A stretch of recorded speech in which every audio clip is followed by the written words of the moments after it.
रूस के राष्ट्रपति व्लादिमीर पुतिन का दावा है कि रूस ने स्थायी प्रतिरक्षा देने वाली कोरोना की वैक्सीन तैयार कर ली है। उन्होंने बताया है कि उनकी बेटी को वैक्सीन का पहला इंजेक्शन दिया गया है और वो काफी बेहतर महसूस कर रही है। तो ये बड़ी खबर, रूस के राष्ट्रपति ने ये दावा किया है कि हमारे देश ने पहले कोरोना वैक्सीन को तैयार किया है और इसकी मंजूरी भी मिल गई है। इसका ट्रायल हुआ और मेरी बेटी को ही पहला टीका लगाया गया है और टीका लगने के बाद मेरी बेटी बेहतर महसूस कर रही है। रूस के राष्ट्रपति पुतिन का दावा, उन्होंने कहा कोरोना वैक्सीन बनाने में हम कामयाब हुए हैं। साथ ही उन्होंने यह भी कहा है कि इस वैक्सीन के आने के बाद अब कोरोना का खात्मा हो जाएगा।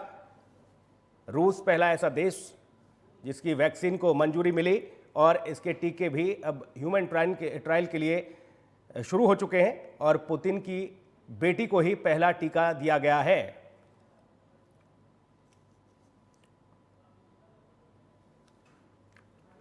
तो ये बड़ी खबर आपको बता रहे हैं, रूस ने तैयार की है कोरोना की वैक्सीन। जी हां, पुतिन की बेटी को दी गई है पहली वैक्सीन, पहला टीका लगाया गया। रूस को कोरोना पर बड़ा दावा है रूस का कोरोना को लेकर कि हमने वैक्सीन तैयार कर ली है। पुतिन की बेटी को पहली वैक्सीन दी गई, पहला टीका लगाया गया।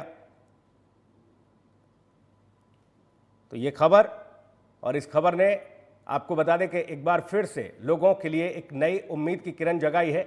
कोरोना की वैक्सीन जो कि अब तक किसी भी देश पर तैयार नहीं हुई थी, लेकिन वो रूस ने कर दिखाया है। रूस ने कोरोना की वैक्सीन को तैयार कर लिया है। रूस के राष्ट्रपति पुतिन ने यह दावा किया है, उन्होंने कहा है कि मेरी बेटी को ही पहला इंजेक्शन यानी कि पहले वैक्सीन का इंजेक्शन दिया गया, पहला टीका लगाया गया है और उस टीका लगने के बाद वो काफ़ी अच्छा महसूस कर रही हैं, बेहतर महसूस कर रही हैं।